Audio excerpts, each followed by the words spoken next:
Na noite de 23 de agosto de 2022, Alessandra Mateuzzi, de 56 anos, estava voltando para casa. Ela morava na parte norte de Bolonha, na rua Via dell'Arcobaleno, um prédio residencial padrão, de vários andares. Era por volta das 9 horas da noite. Nesse momento, ela estava falando ao telefone com sua irmã mais nova. Tudo estava calmo e normal, nada indicava que algo ruim fosse acontecer. Em determinado momento, a ligação foi interrompida. No telefone, ouviram-se sons alarmantes, passos rápidos, golpes surdos e um barulho que lembrava uma luta. Depois, a irmã ouviu gritos nos quais era evidente o medo e o pânico. Tudo aconteceu muito rápido e logo a ligação foi definitivamente cortada. A irmã imediatamente ligou para a polícia e contou o que tinha ouvido. Ao mesmo tempo, os moradores do prédio começaram a sair para a rua, preocupados com o que estava acontecendo. Alguns tentaram ajudar, mas a situação se desenrolava rapidamente. Alguns minutos depois, a polícia chegou ao local, mas não encontrou ninguém. Perto da entrada do prédio, tudo estava calmo e silencioso. O que exatamente aconteceu só foi descoberto mais tarde. A irmã imediatamente ligou para a polícia para contar o que tinha ouvido. Nesse momento, moradores preocupados já começavam a se reunir perto da entrada do prédio. Alguns tentaram intervir, mas tudo aconteceu rápido demais. Alguns minutos depois, os policiais chegaram, mas o momento já havia passado. Havia silêncio perto da entrada do prédio. Os detalhes do que aconteceu só se tornaram conhecidos depois. Alessandra Mateuzzi nasceu e viveu na Itália. Ela tinha 56 anos e trabalhava como representante de vendas em uma loja de roupas femininas. Seu trabalho estava ligado à moda, uma área de que ela realmente gostava. Alessandra se destacava pela pontualidade, organização e atenção aos clientes. Ela era respeitada por seu temperamento calmo, responsabilidade e educação. Seus entes queridos a descreviam como uma mulher amável, discreta e sensível. Ela sempre procurava cuidar dos outros e manter relações calorosas com a família. Ela era especialmente próxima da mãe, que morava em uma casa de repouso nos últimos anos e precisava de assistência constante. Alessandra a visitava regularmente. 2 anos de sua vida foram especialmente difíceis.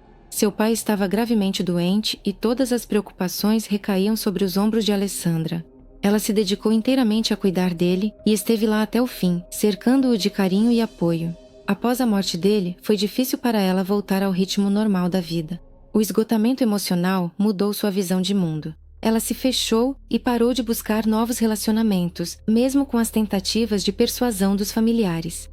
Alessandra era próxima da irmã mais nova, Stefânia.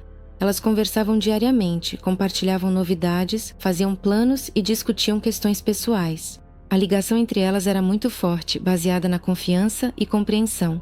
Foi justamente Stefânia quem sempre apoiou Alessandra e a ajudou a superar as dificuldades. Alessandra mantinha ativamente suas páginas nas redes sociais. Seus perfis continham fotos de eventos, viagens e do cotidiano de trabalho. Ela compartilhava looks, publicava fotos com roupas da moda, postava imagens de passeios e encontros familiares. Ela levava uma vida reservada, mas não isolada. Não era uma eremita, mas também não buscava interação excessiva. Ela não se interessava por festas barulhentas ou por conhecer pessoas espontaneamente. Após a perda do pai e a piora do estado de saúde da mãe, seu círculo social diminuiu, mas isso não a incomodava.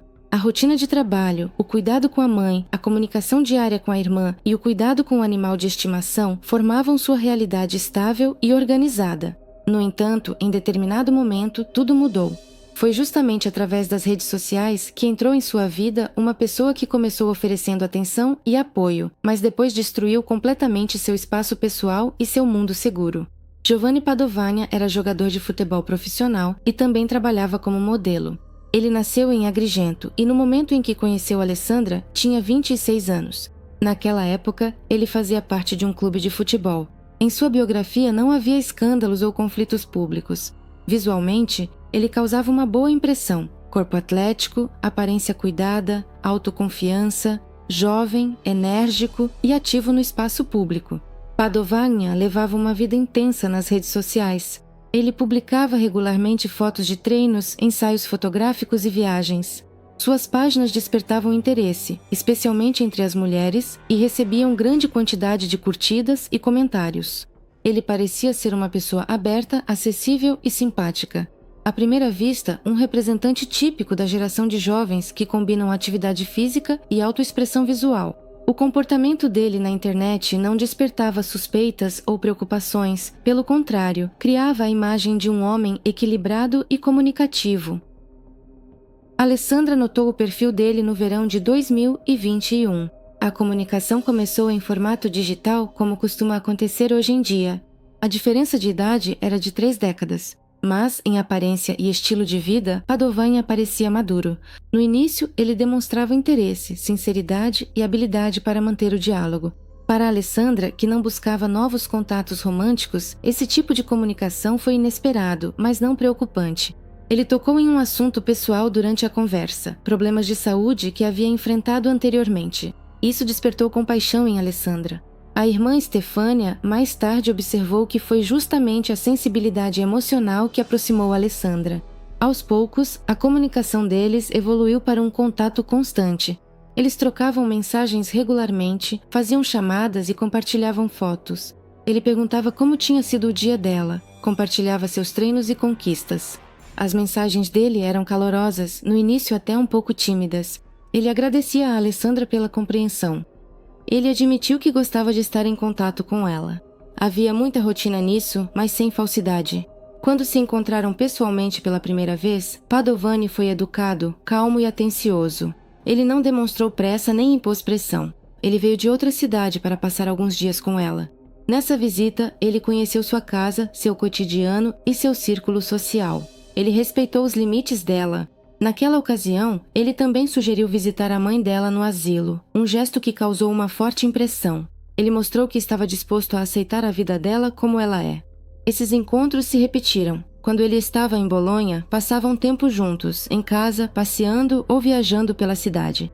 Padovani acompanhava Alessandra em suas tarefas do dia a dia, interessando-se pelo que era importante para ela. Ele tirava fotos com ela, fazia publicações juntos e enviava mensagens privadas com palavras de apoio. Ele admirava na aparência dela, a forma como cuidava dos outros e como mantinha tudo sob controle. Alessandra começou a ver Padovani como um apoio, como alguém com quem podia compartilhar seus pensamentos sem medo de ser julgada. As conversas deles eram variadas, iam desde assuntos do dia a dia até temas pessoais. Ele lhe dava pequenos presentes, enviava mensagens pela manhã e escrevia antes de dormir. Ele não a irritava, não a controlava. Ele estava por perto, mas a uma distância confortável.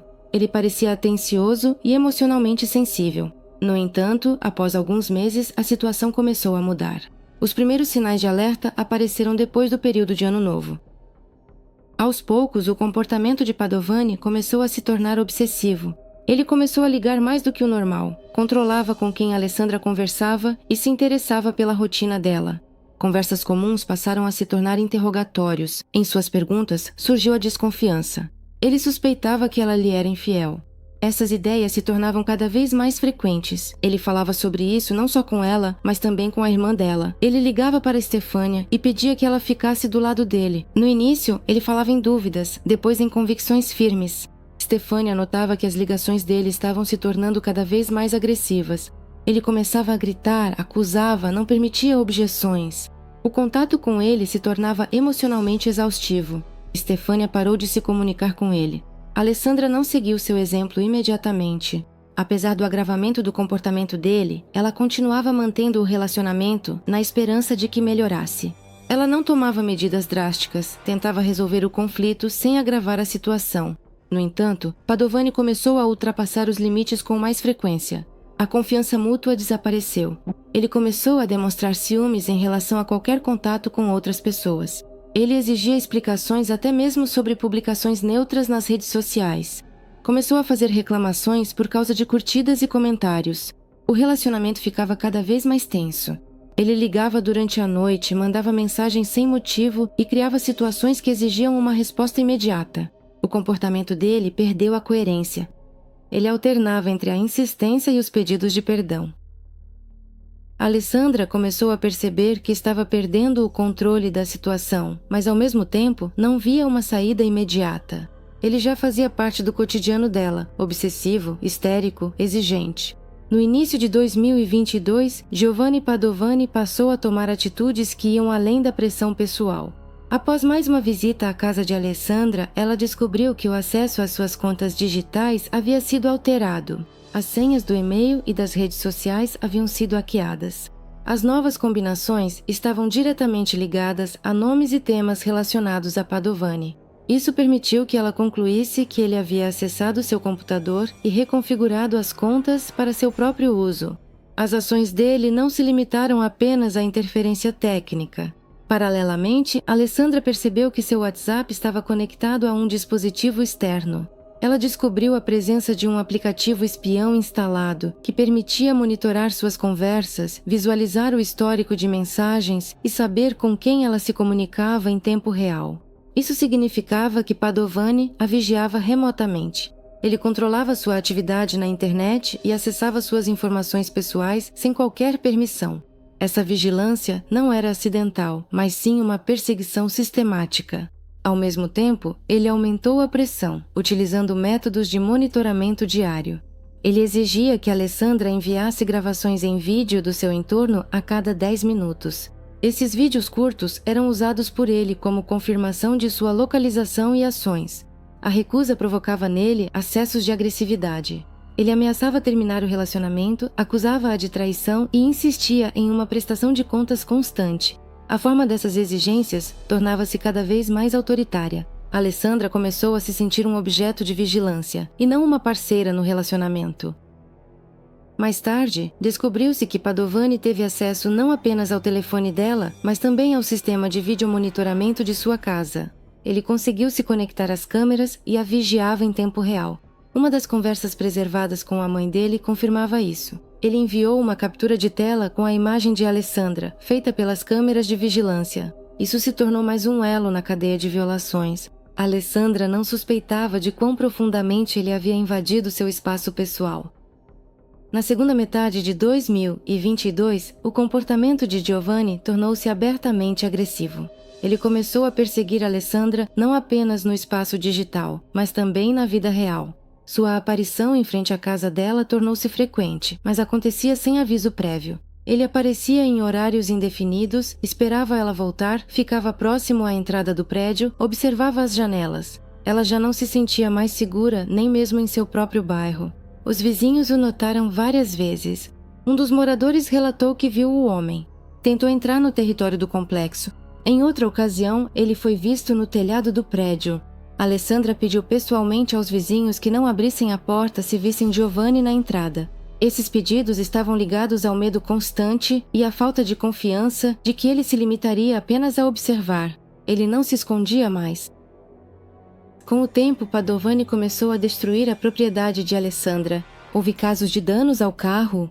Em um dos episódios, ele cortou a fiação responsável pela iluminação. Ele também desligou a eletricidade do apartamento, retirando os fusíveis.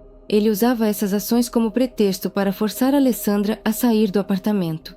Ele tentava criar uma situação em que ela deixasse o local para que pudesse encontrá-la sem testemunhas.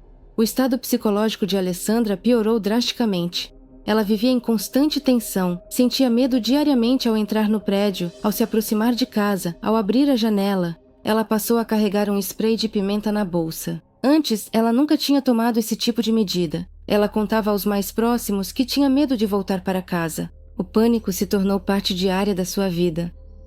Para ao menos por um curto período se sentir segura, a mulher às vezes ficava na casa da irmã. Stefania a recebia, apesar da preocupação interna. Mas mesmo nesses dias, Alessandra não conseguia ficar muito tempo fora de casa. Em seu apartamento, ela deixava o cachorro, pelo qual tinha um profundo apego. Voltar para casa era uma necessidade. Apesar do perigo, ela não conseguia abandonar completamente sua moradia. Essa circunstância a tornava vulnerável e limitava a possibilidade de se afastar completamente da perseguição. O período de julho a agosto tornou-se especialmente tenso.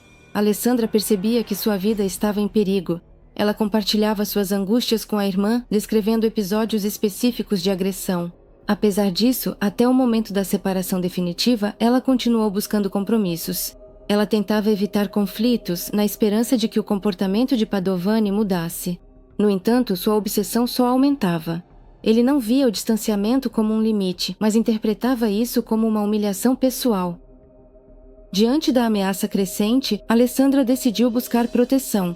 A primeira denúncia oficial à polícia foi feita por ela em 29 de julho de 2022. Nela, ela descreveu detalhadamente o comportamento de Padovani, destacando a perseguição, a invasão de privacidade e a ameaça constante. Os materiais escritos foram acompanhados de provas. Ela forneceu capturas de tela de mensagens contendo ameaças diretas e registrou casos em que ele apareceu em sua casa. Apesar da denúncia, nenhuma medida imediata foi tomada. As semanas seguintes se passaram em expectativa. Ela continuava sentindo medo e ansiedade, mas não deixou de manter contato com as autoridades. No dia 3 de agosto, Alessandra voltou à delegacia e deu explicações mais detalhadas. Ela esclareceu os detalhes, forneceu materiais adicionais e contou sobre a continuação da perseguição. No entanto, suas declarações permaneceram na fase de coleta de informações. Nenhuma decisão sobre proteção foi tomada. No dia 8 de agosto, ela voltou a procurar a polícia. Naquele momento, a perseguição ainda não havia cessado. Padovani continuava a permanecer nas proximidades imediatas da residência dela, tentava invadir e perturbava sua tranquilidade. Alessandra expressou preocupações de que a situação poderia sair do controle. Ela registrou episódios específicos, cortes de eletricidade, danos ao carro, tentativas de acesso ao apartamento.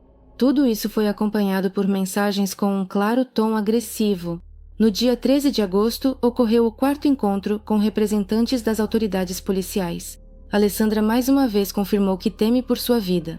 Em sua declaração, ela afirmou diretamente que Padovani continua a vigiá-la, a interferir em sua vida cotidiana, a aparecer em sua casa e a usar meios técnicos para espioná-la. Nos autos do processo, apareceram citações diretas de mensagens, nas quais o tom ameaçador não deixava dúvidas.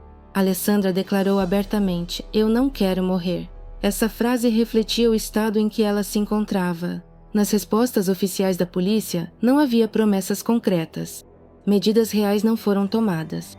As autoridades não iniciaram o procedimento de ordem de restrição, não emitiram um aviso ao perseguidor, nem organizaram vigilância na residência. Os representantes do órgão faziam referência aos procedimentos vigentes e à necessidade de coletar depoimentos de testemunhas. Ao mesmo tempo, as queixas de Alessandra já continham informações sobre tentativas de invasão, perseguição, danos à propriedade e rede elétrica quebrada. A investigação alegava que as testemunhas estavam ocupadas ou de férias. Por causa disso, a análise do caso foi adiada. Alguns representantes do Ministério Público afirmaram que a denúncia não continha indícios de ameaça imediata à vida, já que não foram registrados casos de violência física direta. Pressupondo que se tratava apenas de atos de perseguição, as autoridades não consideraram a situação urgente. Essa abordagem tornou-se um fator-chave no desenrolar da tragédia. Alessandra recorreu a todos os meios de proteção disponíveis. Ela solicitava ajuda, registrava o que acontecia, alertava sobre o perigo potencial. Os acontecimentos se desenrolaram rapidamente, mas nenhuma reação capaz de realmente influenciar o comportamento de Padovani foi tomada. Nenhuma restrição temporária ou medida de distanciamento foi aplicada. Ela continuou vivendo na expectativa de um novo incidente. A família de Alessandra, posteriormente, fez acusações contra as autoridades policiais. Os familiares afirmaram que a tragédia poderia ter sido evitada. Do ponto de vista lógico, havia sinais de escalada. A natureza da perseguição mudou, passando de um comportamento obsessivo para uma pressão aberta.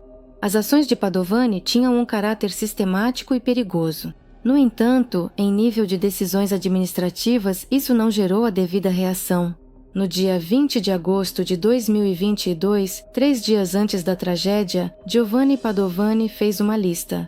O documento foi encontrado em seu telefone como uma anotação. Nela estavam especificados itens concretos: fita isolante, martelo, cordas ou algemas. Ele também anotou instruções: simular uma conversa com Alessandra, convencê-la a convidá-lo para casa, levar tudo o que fosse necessário. Essas anotações não deixaram dúvidas quanto às intenções e ao nível de preparação. As ações não foram espontâneas, ele pensou cuidadosamente em cada detalhe. O planejamento foi acompanhado de ações. No dia 21 de agosto, Padovani deixou a Sicília, onde estava por motivos relacionados ao futebol, e foi para Senigallia, sob o pretexto de questões pessoais. De lá, ele seguiu para Bolonha, onde chegou em 22 de agosto. Isso é confirmado pelos trajetos e pelo horário de chegada. Ele não avisou Alessandra sobre sua chegada. Suas ações foram sigilosas, o que indica um ataque premeditado. Após chegar, Padovani escondeu o martelo nos arbustos próximos à casa de Alessandra. Ele escolheu previamente um local discreto dentro do condomínio residencial. A arma do crime foi colocada de forma que pudesse ser rapidamente acessada no momento necessário. Esse detalhe confirma a existência de um planejamento prévio. Também foi registrado que ele subiu no telhado do prédio para monitorar a chegada da mulher. Isso aconteceu pouco antes da tragédia. A atenção especial dos investigadores foi atraída por uma anotação no diário eletrônico de Padovani. Na nota de 2 de julho, ele escreveu: "Eu vou matá-la, porque ela me matou moralmente." Em seguida, ele afirmava que era uma vítima e que Alessandra supostamente o usava e o fazia parecer louco. No texto, ele justificava sua intenção e indicava que estava ciente das consequências. "Eu sei que vou acabar na prisão. Este registro explicará à polícia o que ela fez comigo." O conteúdo mostra que a decisão de matar foi tomada antecipadamente e o assassinato foi planejado como uma forma de recuperar o controle. Na manhã de 23 de agosto de 2022, Giovanni Padovani já estava em Bolonha. Ele chegou no dia anterior e não avisou ninguém sobre sua chegada. À noite, por volta das 9 horas, Alessandra se aproximou da entrada do prédio. Ela estava falando ao telefone com a irmã. Nesse momento, Padovani, que observava da entrada, começou a agir. A partir desse instante, os acontecimentos se desenrolaram rapidamente. Quando Alessandra se aproximou da entrada, Padovani se aproximou também. Ele ficou ao lado dela em questão de segundos. A testemunha, sua irmã, com quem ela falava ao telefone naquele momento, ouviu uma mudança brusca em sua voz, acompanhada de sons de luta. De acordo com as gravações da conversa e os depoimentos das testemunhas, a mulher tentou se defender, mas o ataque foi inesperado e agressivo. Padovani pegou um martelo e desferiu uma série de golpes na cabeça. O primeiro golpe foi tão forte que a parte metálica da ferramenta se quebrou. Quando o martelo quebrou, ele continuou o ataque usando os punhos. Ele a golpeou na cabeça e no corpo. Em seguida, ele pegou um pesado banco de ferro forjado que estava próximo à entrada e o usou como arma. Com o banco, ele desferiu mais alguns golpes, concluindo o ataque com especial crueldade. De acordo com o laudo da perícia médico-legal, foram registradas pelo menos 20 feridas no corpo, sendo que uma parte significativa delas foi fatal. Os ferimentos atingiram o crânio, a caixa torácica e os membros. Foram constatadas múltiplas fraturas e marcas de arrasto pelo chão. Apesar do barulho, dos gritos e de chamar a atenção dos vizinhos, Padovani não tentou fugir, ele permaneceu no local. Quando os policiais chegaram, ele estava sentado perto da entrada. Segundo seus depoimentos, ele estava calmo, não demonstrava sinais de agitação ou pânico. À pergunta deles, ele respondeu: "Que bom que vocês vieram." No momento da prisão, ele não ofereceu resistência. Seu comportamento foi avaliado como totalmente consciente. Alessandra foi levada em estado crítico para o hospital mais próximo, mas os esforços dos médicos não tiveram sucesso. Ela faleceu poucos minutos após a chegada. A natureza das lesões, sua quantidade e a força dos golpes permitiram qualificar as ações de Padovani como homicídio com especial crueldade. Ao mesmo tempo, ele não tentou fugir, esconder vestígios ou fazer o ocorrido parecer um acidente. Tudo indicava um crime intencional e previamente planejado. Após a prisão, Giovanni Padovani foi internado em uma instituição psiquiátrica. Lá, ele não demonstrou arrependimento ou remorso. Durante o primeiro interrogatório, ele exerceu o direito de não prestar depoimento. Mais tarde, já no âmbito das investigações, ele fez várias declarações espontâneas nas quais tentava transferir a responsabilidade para Alessandra. Ele alegou que se sentia traído e moralmente destruído, e por isso agiu sob a influência de fortes emoções. A investigação constatou que ele se preparou previamente para o crime. No entanto, a defesa de Padovani insistiu em uma perícia psiquiátrica. No âmbito do processo judicial, foram analisadas possíveis alterações mentais, incluindo traços paranoides e padrões obsessivos. Ainda assim, os peritos concluíram que o acusado era capaz de compreender a natureza de seus atos e controlar seu comportamento. Isso excluiu a possibilidade de declará-lo inimputável. Antes do anúncio da sentença, Padovani fez uma declaração. Segundo ele, sentia que vivia em um pesadelo. Ele acrescentou que, se o tribunal o considerasse imputável, ele mereceria a pena máxima. Falou de si mesmo como uma pessoa perdida e tentou apresentar o crime como consequência da pressão psicológica exercida pela vítima. O tribunal não aceitou tal argumentação. As circunstâncias do caso, o nível de preparação, os registros em diário e o comportamento após o ataque indicavam plena consciência. A tentativa de culpar a vítima por degradação moral pareceu insustentável. O tribunal considerou que as ações de Padovani foram motivadas por ciúmes patológicos e pelo desejo de retomar o controle, e não por um surto psicológico. Suas explicações foram reconhecidas como uma tentativa de justificar um crime previamente planejado. Após a morte de Alessandra Mateuzzi, o espaço virtual tornou-se uma nova arena de agressão. Sob as notícias sobre o crime, começaram a aparecer centenas de comentários que transferiam a culpa para a vítima. A mulher foi criticada por sua idade, aparência, estilo de vestir e pela diferença de idade com o parceiro. Alguns usuários justificavam o assassino, dizendo que ele havia se desestabilizado por causa de uma traição ou que era sensível demais. Um comentário de Donatello Alberti, chefe regional da Cruz Vermelha Italiana, causou especial repercussão. Ele escreveu que pela aparência dela, era claro porque ele sentia ciúmes. Após as críticas, ele acrescentou: as mulheres deveriam se comportar com mais recato, como nossas avós. Essas declarações provocaram uma onda de indignação, após o que Alberti foi destituído do cargo. A família da vítima apresentou uma queixa coletiva contra 25 autores das mensagens mais agressivas. O Ministério Público de Bolonha iniciou uma investigação de grande escala por discurso de ódio na internet, algo raro em sua dimensão. O debate público se transformou em uma nova forma de violência, agora póstuma. No dia 12 de fevereiro de 2024, Giovanni Padovani foi considerado culpado de perseguição e assassinato de Alessandra Mateuzzi. O tribunal o condenou à prisão perpétua, reconhecendo como agravantes a premeditação, a crueldade e a ausência de remorso. O tribunal também levou em consideração as perseguições e manipulações anteriores. Paralelamente, foi tomada uma decisão sobre o caso dos ataques cibernéticos. 25 usuários foram responsabilizados. O precedente tornou-se um passo importante na proteção das vítimas de violência digital póstuma. O ciúme patológico é uma condição em que a pessoa está convencida, sem fundamento, da infidelidade do parceiro. Giovanni Padovani demonstrava sinais típicos: controle total, acusações, invasão do espaço pessoal, agressividade diante de tentativas de distanciamento. Ao contrário do ciúme comum, o ciúme patológico é acompanhado por ideias obsessivas, perda de contato com a realidade e incapacidade de avaliação crítica. Em formas graves, isso leva à violência e ao assassinato.